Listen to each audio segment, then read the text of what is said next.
Welcome into another edition of Locked On 76ers. Keith Pompey, Marc Farzetta. 76ers could not have started the road trip off worse, dropping to 0-2 with another third quarter implosion against the reigning NBA champions. We'll break it all down and more in this edition of Locked On 76ers.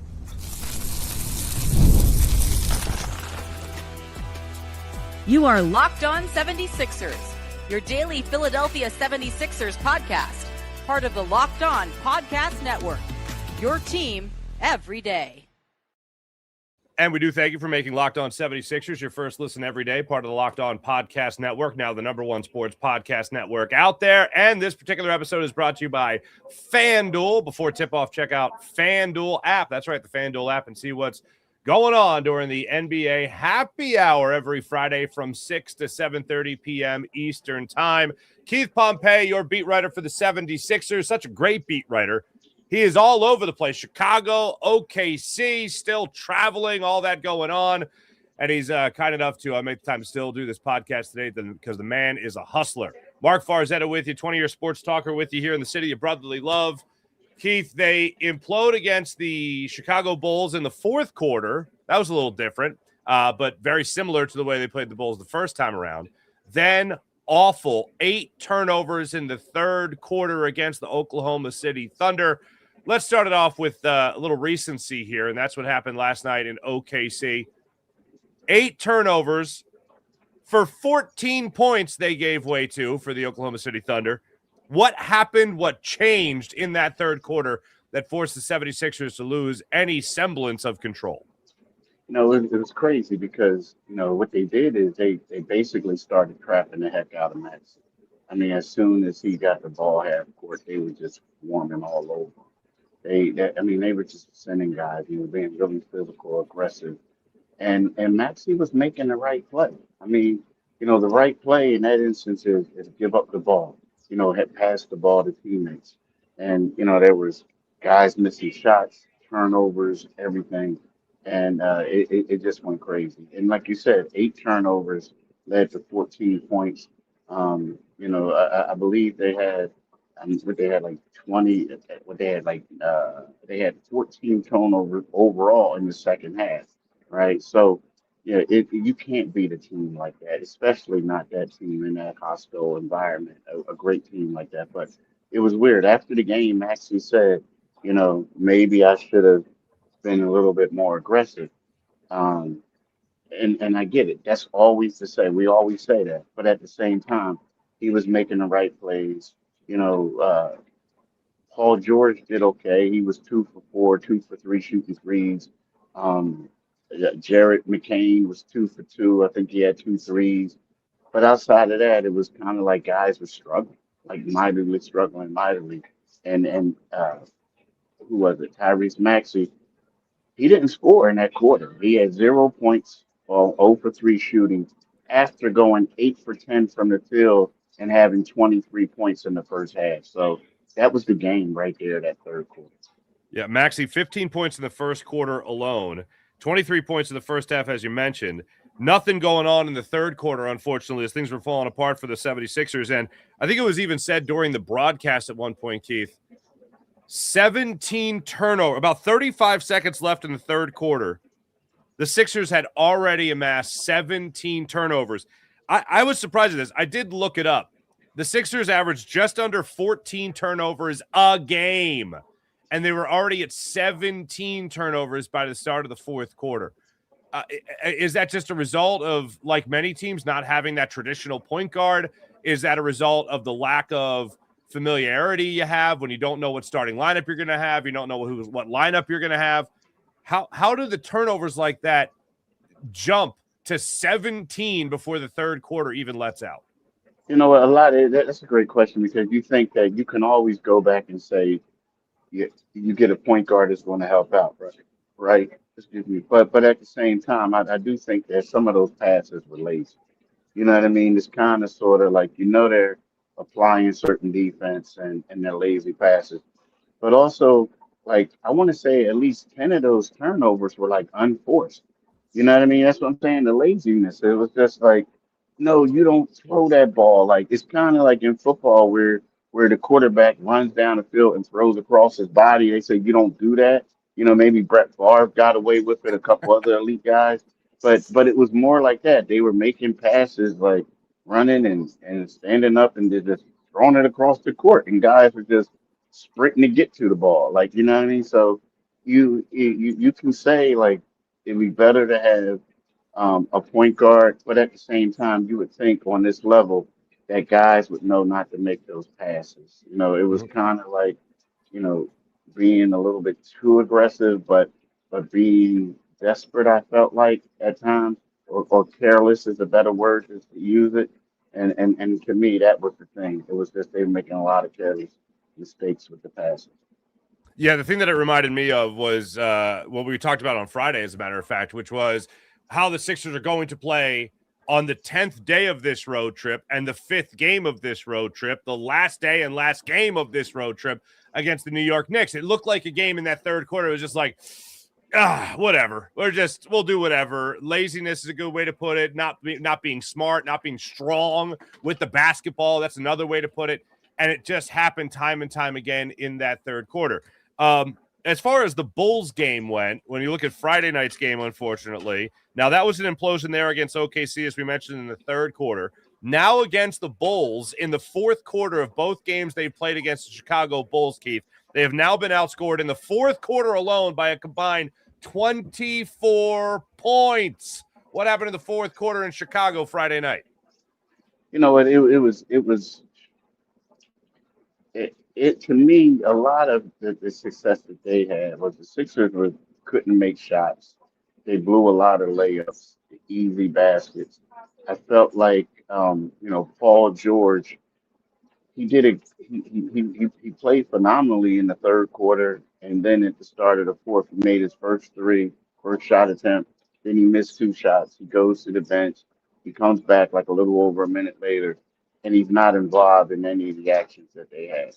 And it's kind of sort of like one of those things where, you always say, you always got to feed the hot hand, right? You always feed the hot hand. You do that in any sport, and they went away from it. But they were missing layups. But another thing is, it was like they were attacking Embiid on the defensive end. I mean, they were seeking him out.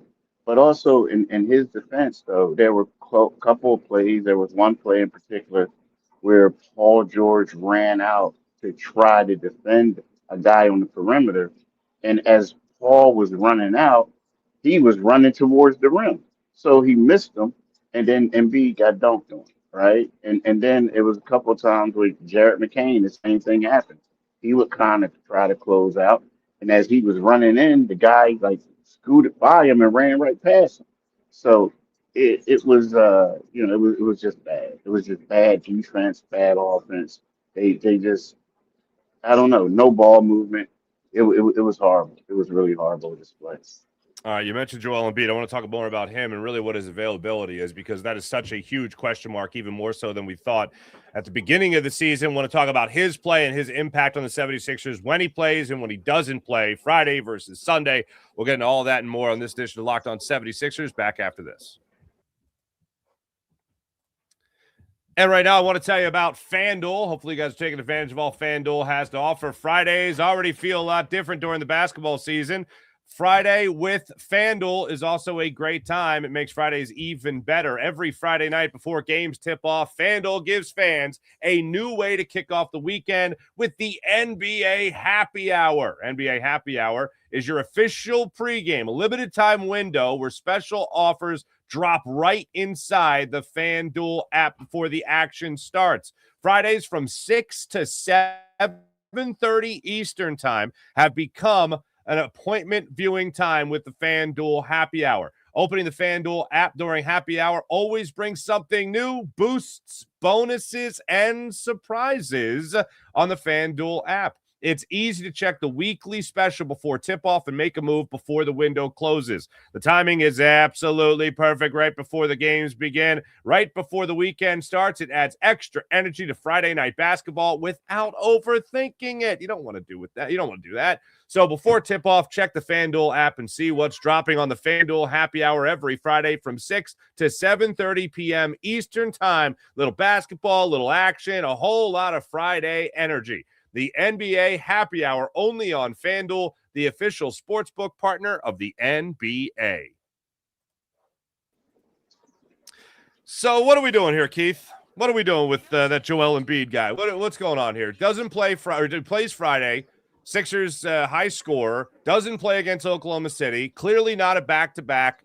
What is the plan here going forward with Joel Embiid? You know, it's weird because when you I talked to Nick yesterday, Nick Nurse, the head coach, and you know, I asked him. I said, you know, we all know about the right knee injury management, but or what's the deal with the sprained right ankle? And Nick said the reason why he missed the game wasn't because of injury management, it's because he sprained his ankle, right? So he's saying that he's day to day. Um, but you know, it's one of those things where you know Joel is on a trip, of course. But when you start saying it's the ankle and it wasn't the injury management, then it wasn't a scheduled thing. At least that's what they're saying, right? It wasn't scheduled. So to me, that's a little bit more alarming than not being scheduled. You know what I mean? Because, you know, is his ankle like, you know, here's the thing, it depends on the severity of the ankle. That's why I said, well, how bad is it? Because, you know, there was a couple games ago at home where Tyrese twisted his ankle on a play. What he did was, what did he do? He tightened up the shoelace and kept it moving, right?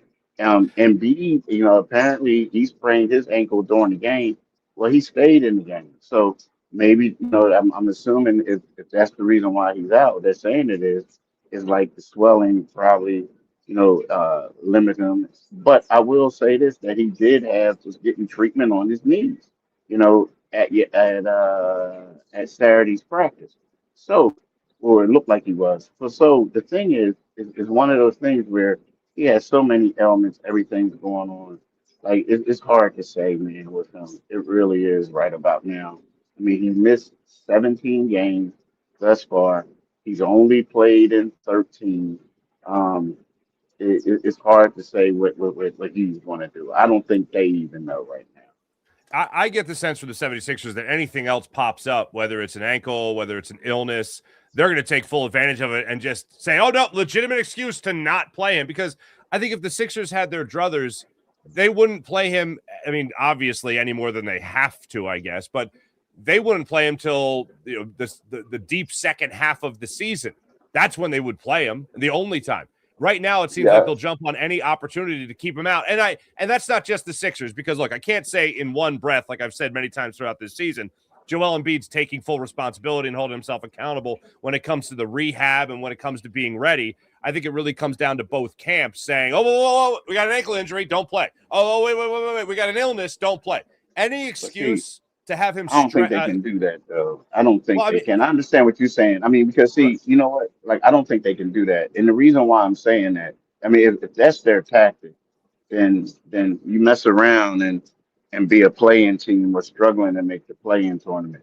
Because, you know, from what I see out there, defensively, now the numbers say that the Sixers defense, the numbers say that the Sixers defense is better when he plays, right?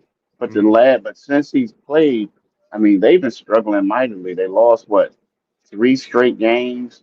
I think they lost like 6 out of 7 or something like that. It's ridiculous since he's played, right?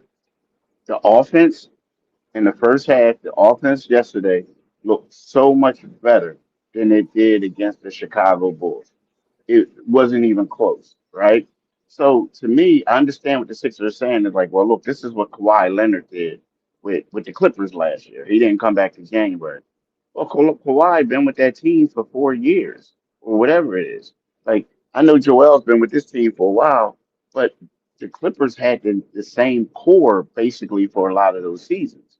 So with Joel, when you're looking at it, when you see the big three being 0-4, right? You're seeing Joel getting dunked on left and right.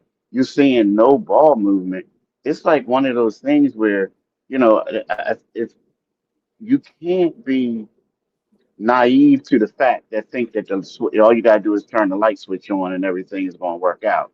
Like This team is on their worst losing streak right now. It's only 3 games, granted, but it's still their longest losing streak since when they lost 12 in March, from March to early April of last season when they were tanking. But Lord, they ain't trying to tank right now. And they got 2 bad losses. Like the Brooklyn Nets loss was bad. Chicago's loss was bad. If they lose to Memphis, that's going to be a bad loss. You know what I mean? So I get what they're trying to say, and everybody's saying all that, but they don't have time to do that. Like either you don't play them, you shut them down, and you go with Drummond and Bona, and you think that maybe we can pick up somebody like in a trade or whatever, like use an extra contract, whatever you have available contract, whatever you can do to pick somebody up, or you got to play the guy because it just doesn't look right, and it's going to look bad in the playoffs because it's going to be the same thing, like a continuation of what you're doing until you get over that hump. Yeah, the awful part about it, and I mean, I don't want to be a Debbie Downer after they just lost 3 straight and just open up the road trip with 2 losses and looking like they could actually be, a contender in both these games before really an implosion. Fourth quarter Bulls, as we mentioned, and then third quarter against the Thunder. But like, what's going to change here? Like, as the season goes on, Embiid's not going to get healthier. He's going to be playing about the same amount of games as we've seen him play, if they're lucky, with no shutdown, hopefully ever coming up. And they're going to be 2 very different basketball teams. They're going to be Maxi's team versus Maxi's team trying to fit in with the other 2 members of the, I don't even want to call them a big 3 anymore, Keith, moderately sized 3. Like, we'll call them that. Like, Yeah. like I don't really think what's going PG's to a change? problem though. It's just what's going to change is it's up to the coaching staff, it's up to Embiid, it's up to all of them. And it's like you got to get this championship mentality in the way. And like championship mentality is like, guys find a way of meshing. Like, and that's the one thing that I remember when I spoke to PJ Tucker when he was, with the Sixers. It was after a game. We were in Milwaukee and we were talking about how when you were in Milwaukee, there was a lot of guys who they had who basically sacrificed their game. Like they 100% did certain things. Like and I think right now the 76ers need to do that. Like guys need to say, hey, look, this is what I have to do to win. I think Paul George is doing that. Like I do. I think that he knows that Maxey is that guy, and he knows that VJ Edgecombe is the up and coming dude. So what he does is let me run points forward at times. If they need a lift, I'll try to give it to him. If you notice, sometimes a lot of his points come from the staggered lineups when everybody else is Maxey's off the floor, Edgecombe's off the floor, whatever, and he's out there with the reserves and doing stuff. I think that the 76ers got to figure out a way to get Embiid involved at times without hoisting up a lot of shots at times. Because when Embiid gets the ball and you're looking to score all the time, it becomes stagnant. Because what you're doing is you're stopping, you're surveying the defense. You might put dribble a bit, do a step back. You might try to do that move to get fouled. And then what happens is the guys start watching you. They're no longer cutting. They're no longer doing what they want to do. So I mean what they're supposed to do because they know you're going to shoot the ball. So to me, what the 76ers have to do is they have to do their best in regards to finding a way to making all this fit and making guys make sacrifices. All of them. You make sacrifices. And that's what they have to do, in my opinion. All right. Well, I know, and I agree. I agree wholeheartedly. Everyone's got to make sacrifices to try to make sure these puzzle pieces fit together as best they can. Come especially the second half of the season, post All-Star break, and obviously playoff push. We'll talk about that a little bit more. Also, we'll revisit something you just talked about when it came to Joel Embiid and his piece of this pie. We'll talk about that when we come back after this quick blink of a break. This is Locked On 76ers on Locked On 76ers YouTube channel. And right now, I do want to tell you about the Everydayer Club, and I hope you guys are taking advantage of this right now because it's not too late to get yourself involved with the Everydayer Club. For instance, right now, if you want commercial-free, ad-free, Locked On 76ers, just like you get every day, the program will get it without the commercials by being part of the Everydayer Club. You can access the ad-free audio feed for Locked On 76ers, compatible with the Apple Podcast and Spotify and every other major podcast application. And we do thank you again for making Locked On 76ers part of your first listen every day, part of the Locked On Podcast Network, the number one sports podcast network out there. Just go to LockedOn76ers.supercast.com to get more information. That's LockedOn76ers.supercast.com. You mentioned, I think a second ago, I want to make sure I heard you right, Keith, it's not Embiid's fault. I'm not trying to pin everything on Embiid, and I know some people, Embiid haters, for instance, just want to throw it all on Embiid. It's hard to do that when you see the guy play, and he's getting 29 points, 39 points, 36 points, whatever it might be, and really trying to carry your offense as much as possible. It's more so the inconsistency. But how do you shave off of Embiid's game to keep Maxi's game going, and how do you shave off of Paul George's game to keep Embiid going, and then try to work that whole triangle of all these pieces trying to fit together while still having time for Quentin Grimes or Kelly Oubre when he comes back, or trying to even get a younger player like VJ Edgecombe going and Jared McCain off the bench? How do you shave all those pieces so that they fit together nicely? The ball, I mean, the pass has to be king. The pass has to be number one. But it is tough though. Like, I mean, let's be honest. It's tough. And the reason why it's tough is because when you are the man, you are a 7-time All-Star, All NBA selection, MVP, the whole nine. The offense has evolved around you for the longest time. And now all of a sudden people are saying, hey, we want you to be active. We want you to get your buckets, but also we want the ball to move. So what do? And then also, that it comes to a point where in the past, you had to carry the team. Now, you're saying that you don't want to carry the team, but at the same time, once you make those first 4 shots and stuff is rolling, oh, you start feeling it. You get into it. You know what I mean? So that's the tough part. And that's the problem with like a lot of guys when they say you get aging or injured superstars. The reason being is they still have that mentality. And it takes, a guy like a David Robinson and other guys who change their game. But a lot of people just don't do it. A lot of them don't. So going forward now, you got the Memphis Grizzlies coming up tomorrow night. Sixers, if you will, licking their wounds, trying to pick up the pieces and figure all this out. Is there any inclination as to whether or not this will be a game Joel Embiid plays in? Is there any inclination as to whether or not PG plays in this game? Just as far as availability, who do you think the 76ers will have up and running come tomorrow night at 8 o'clock? I mean, the thing about Joel, it's like, I think I'll learn a little bit more and maybe will, maybe not. Because I don't think they know. But after today's practice, Paul, it seems like the only time that Paul George sits out a game is for a back-to-back. Like he missed those first 12 games. Then he missed like one end of a back-to-back. And then he had one game where he had an ankle injury, so he missed that one. But he came back. So the thing about Embiid, gun to my head, and again, this is like a guesstimation. This is not no insight because I don't think anybody knows. I could see Embiid coming back tonight. I mean, I could, or that. I mean, but at the same time, I don't think anybody knows. I mean, I think that's the biggest question mark in the season of this season for any NBA team. What are they going to do with you? You know what I mean? What are they going to do with you? Yep, I know, and it is the what is it? The $390 million question, pretty much, when it comes to Joel Embiid. Yeah. Finally, just the last thing. VJ Edgecombe was hitting some huge shots, playing really well. A little bit of a wall here against OKC. What do you think over the last couple of games? How he has progressed along throughout the last handful? It's good. I think like this stuff that he's going through right now is good for him, right? Because now what happens is it's like you got guys, young athletic guys who are a couple years older than them, who are like all-star. I mean, like that backcourt, 2 all NBA guards.